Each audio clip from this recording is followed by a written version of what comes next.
Hey everybody, what's going on? Welcome back. I'm out here messing around with my son's truck. Please pardon the fan noise. It's like 110 degrees outside right now here in Oklahoma. But anyway, we've got a 1981 Chevy Love pickup. This belongs to my oldest boy. He's got a channel, Low Love Life. Go check it out. He's been working on this truck over there. And one thing that he did is he rebuilt the engine on it. And when it came time to fire it up, well, we found out we had no spark. It appears we've made a mistake. And I'm going to try to correct it now. Learning experience, first time we ever did one of these, and we did a little something wrong. I think that's our issue. It's not wanting to fire. We upgraded the ignition system, and now we've got spark, but it's way out of whack. We've got something going on with the distributor. It's not lining up where it needs to be, so we're pulling the front of the motor back off. Now, he did manage to overcome that issue by buying this thing, and man, was it expensive. It was like a $400 part. But this has everything we need. We put it in and guess what? We had spark. So $400 well spent. That did fix our issue. Now, unfortunately, once we got spark, we found out that it is not correct. We have got some things out of whack here, and I think I've got it figured out. I think I'm on the right track at least. So let's find out. First thing I got to do is I got to get this valve cover out of the way. Get the motor to top dead center. That's very important. So what I'm doing is I'm going up to top dead center. We're bringing the number 4 piston, which is what they want on this one according to the manual. Number 4 all the way to the top. Both valves closed. We should be on the right stroke. Once I've done that, I can pull the pulley off, which has our timing marks, and then we can pull off this front cover, which also has our timing marks. But I got to get all that set, the timing, the top dead center, everything set before I take that cover or anything off with the marks on it. And what I'm thinking is going on here is that right here where you drop the distributor, there's a notch down in there where it goes into the oil pump, and that's what spins the distributor. That notch is not pointing straight up and down like it needs to be. It's pointed off in a different direction. So what happens is when we drop our distributor, we're pointed off in the wrong direction. We need to be pointed off toward like number 4's piston, and we're just not. We're way out of whack. So you can see here where we've got this little notch. I hope you can see that. There's a little notch on this pulley that lines up with the timing mark on this cover. Well, both of those are coming off, so you want everything to be where it needs to be before you start pulling these things off.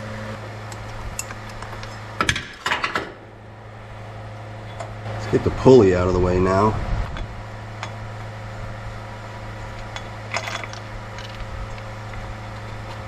Alright. I have to get under it now.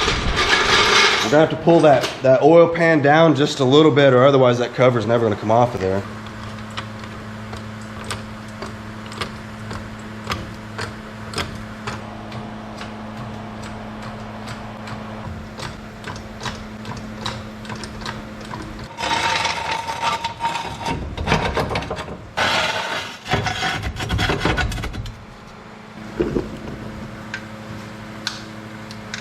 Yeah, they don't give you a lot of room under here.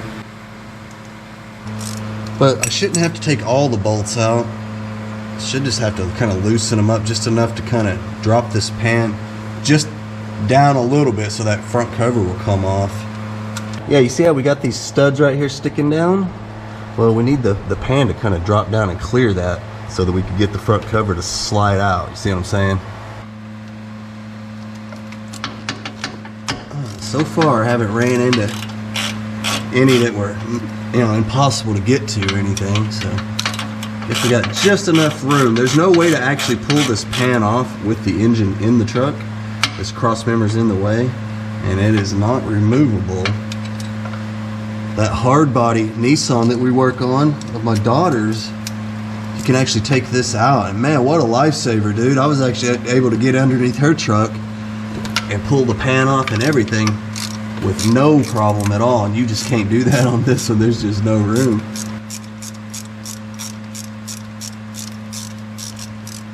I've just about worked my way down one side.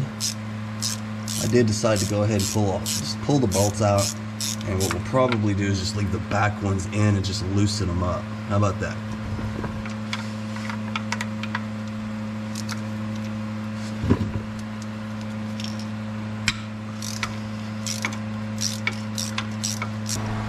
All right, so final bolt being removed, and those last two at the end I'm just going to loosen off like we mentioned. So we are just about there. Yeah, we'll just loosen that one a bit, but we'll leave it in. So that gave us a little wiggle room. There we go. Yeah, it gave us a lot actually. I think that'll get it, I do believe. Let's find out. Hopefully that gave us enough. Let's find out. Only one way to know, right?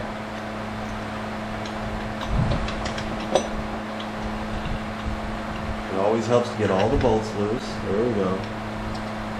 Kind of important. So we're still hung up on something. Let's see. What is that anyway? It appears as though I'm going to need that pan to come all the way down. That just didn't give us enough. Well, unfortunately, that just didn't give us enough. You would have thought it would. What we're doing is we're bottoming out right there. Oh, man, it's always something. Just going to come here and kind of shim this motor up a little bit because I don't think we need but like 1/4 of an inch. And it's just not worth the headaches trying to remove a bunch of stuff underneath there. So I think that'll get it. That should give us just enough clearance. Yeah, that's perfect. Yeah, before, see here's the actual, that's the oil pump. Right here, that's the part we're messing with. Well, I'm dumping out oil everywhere, we're making a mess. That's the part we're messing with, and that's what sticks down in that pan. You gotta make all that clearance for it, get that out of there. So I'm sure most of you guys know this, but in case you don't, the way this works is the distributor goes right down inside of here, okay? It's got a little thing, almost looks like a flathead screwdriver on the end of it. That slides into a notch right here. Yeah, it just slides right in there, goes into a notch right there. And what's happening is our notch isn't clocked the right way. It's a little off. So they want it to be straight up and down, and it was a little over this way. So we never could get the distributor to line up properly. I think what I'm going to do this time is just go ahead and stab the distributor ahead of time. There we go, just like that. And then we'll put the front cover on. What do you say? We'll try that out. See how that works. So I've gone through, I've lined up all my gears and everything on this oil pump with the distributor. It's got some marks that all have to line up together there. I thought maybe we would try to slip this on here and just see what happens. We got to get this gear on first. This is what actually rides on that oil pump here that turns the distributor. So slide that on there first. There we go. I thought maybe we would just put this together and see if it'll fire. And if it does, then we'll go through all the trouble of coming here and sealing all this up. So I don't want to put all this together and then find out it's not going to work. So I thought we would try this first. So I'm going to make sure that this slips onto that little pickup tube in there. We may have to spin the engine just slightly. They say like to turn this, I think 20 degrees. It should go on there. May have to turn the motor just a little bit to get that to slide on there.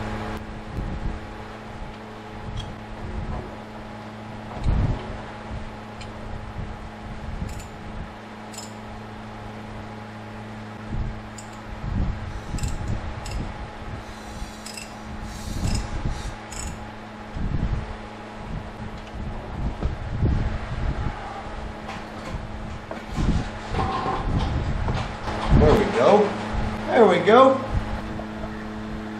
Get the old distributor cap back on there. We're going to see if we can test fire it, man. See if it does anything. Now, before what it was doing is it would try to fire, but it was acting like it was like 180 out. Is what it was acting like. So I don't know. Now that we got all this stuff lined back up, let's see if that helps us out.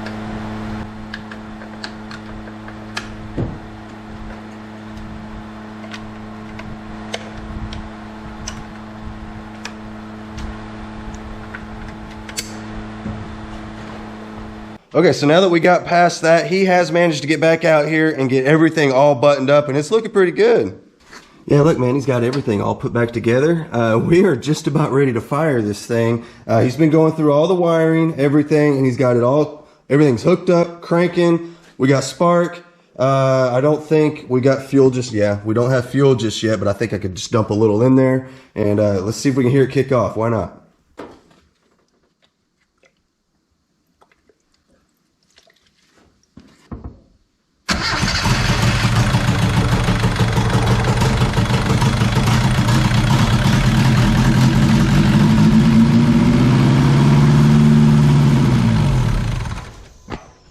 All right, man, that's all you get. I can't give you no more. You guys are going to have to go over and check out his channel and Low Love Life. All right, go check it out. He's putting together a good video for you guys showing step by step of him going through all of this. And like there you go, man. Spoiler alert, she's running. So I think we're forming a line here. This is my daughter's little Nissan Hardbody, 1994 Nissan Hardbody pickup.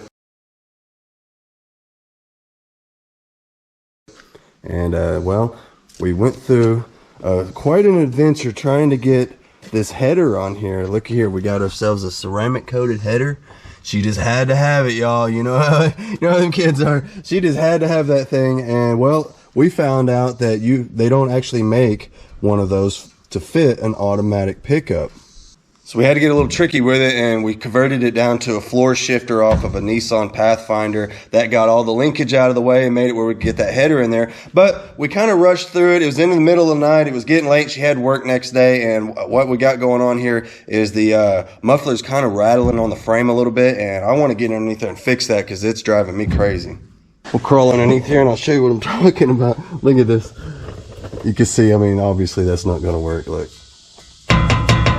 That's what we got going on, and it works fine until you're sitting with your foot on the brake at a stoplight, and then it has just enough rattle that it'll just sit there. It'll kind of do that, you know. So anyway, obviously we're gonna have to kind of push. I'm thinking maybe we'll just go over that way with it a little bit. So I'm gonna take this off. We're gonna cut that off, maybe make it longer. Push this pipe over this way just a little bit. Yeah, this shouldn't be too hard. We'll just pop this right off of there, just like that. And I'll have to cut this bracket off and then make it a little bit longer. And I think once I push this over this way, it just needs to go a little bit, about like that. Problem will be solved. All right, hopefully with this out of the way, we get in and cut that off.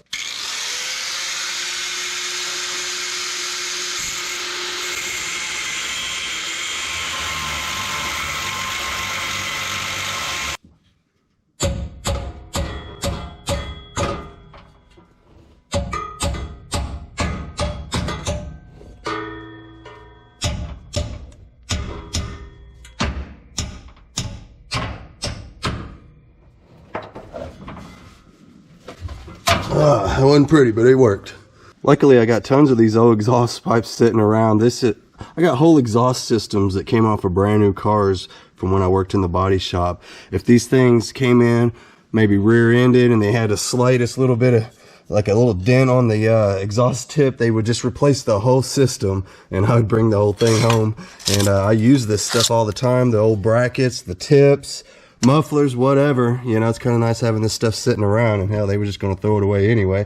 So anyway, this is the piece we cut off. You can see it's a little too short. This one here, I think, is going to give us what we need, so I'm going to go ahead and cut that off of there and get that welded on.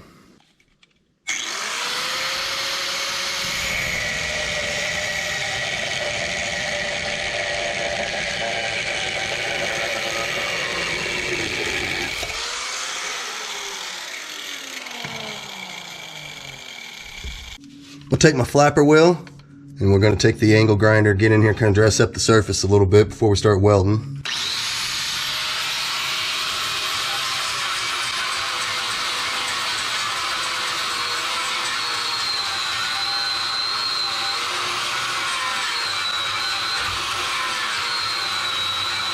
I'm going to throw a quick little tack weld on my bracket. I'll show you what I'm doing here in a minute. So yeah, this is what I was doing. I was just welding me on a little washer. That'll help my the rubber hanger here from sliding over too far close, you know, too close to the frame. So with that done, I think what I could do is go ahead and slip this back on. We'll kind of mock it up here, get everything lined up, and then we'll make our first tack weld. How's that sound? Pretty simple stuff. There we go, like that. And then we'll get it over here and we'll weld it on. Something like that there. I think that'll get it. See if we can throw us a tack weld on here, see what happens. Ah, that's a good start. Burnt my thumb though. Ah. So this seems to be right where I want it. I think I'm gonna go ahead and just nail it down right here.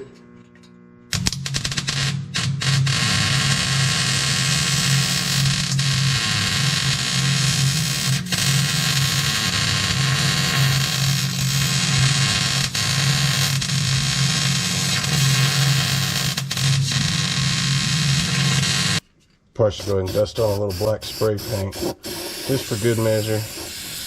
Don't want it all rusting up on us, right?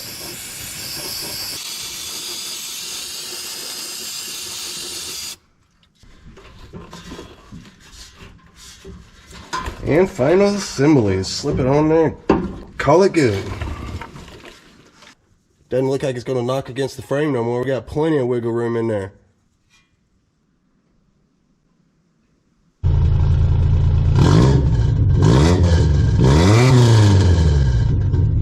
That's a single chamber Flowmaster, by the way, in case I failed to mention it. Gives it kind of a nice little throaty sound. Let's see if it's vibrating on the frame when you put it in gear with the foot on the brake.